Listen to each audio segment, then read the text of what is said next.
All right, guys, today I'm going to be teaching you how to do a bowline on a bight with a backup. First thing you're going to need is your rope. And a bight is just a curve in the rope like this, where it doubles back on itself, but it doesn't cross over. So you're going to do a bight like that, but you got to do it in the right place. So to measure out the right place, I usually go about 1 meter, which is the length of my arm, to my collarbone. So I'll measure out that much, and that will be the center of the bight. So make the bight about 1 meter long. Sometimes it just depends on your body proportions and your knot tying abilities as for how long. So trial and error is really key here. Now with your bight, you're going to drape it over the palm of your left hand. So I'm just holding it in the palm, bite's going around the back. I'm going to cross it all the way over my palm and make an X. And I'll hold that loop with my thumb. And I'm going to flip my hand over, take the bight and run it under the back of my hand, those two lines on the back of my hand. So I've got the bight under. And then with my pointer and thumb, I'm going to reach through, spread that bight out, and grab the top of the X from my palm. So right there. And then pull the entire knot through. I'll work it through with my left hand.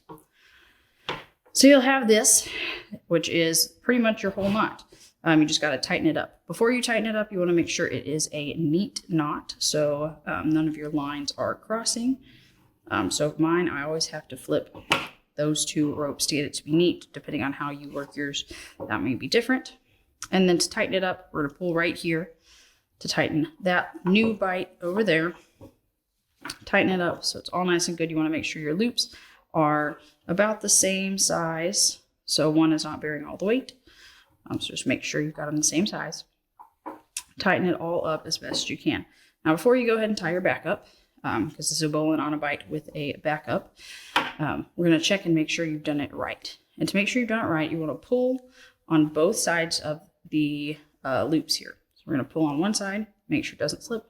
Pull on the other side, make sure it doesn't slip. If it slips, you've tied a slip knot, you need to start over.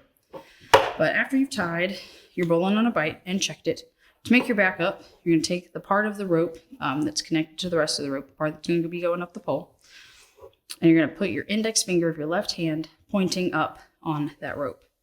Then with the tail, you're going to wrap the tail around your finger once, and then again, when you go again, you make an X on your pointer finger. After you've got your tail all the way back around, you can pull your finger out and replace it with that line. So where your finger was, you're going to run the line through, up the rope, and then pull it tight. Now, ideally, you won't have a huge tail left over on the end because that can like flap around in kids' faces. But you do want to have sufficient enough that you know it's not about to come untied. So there is a nice bowline on a bight with a backup. There's what the back looks like. So hopefully you can do this now on your own. And we'll have a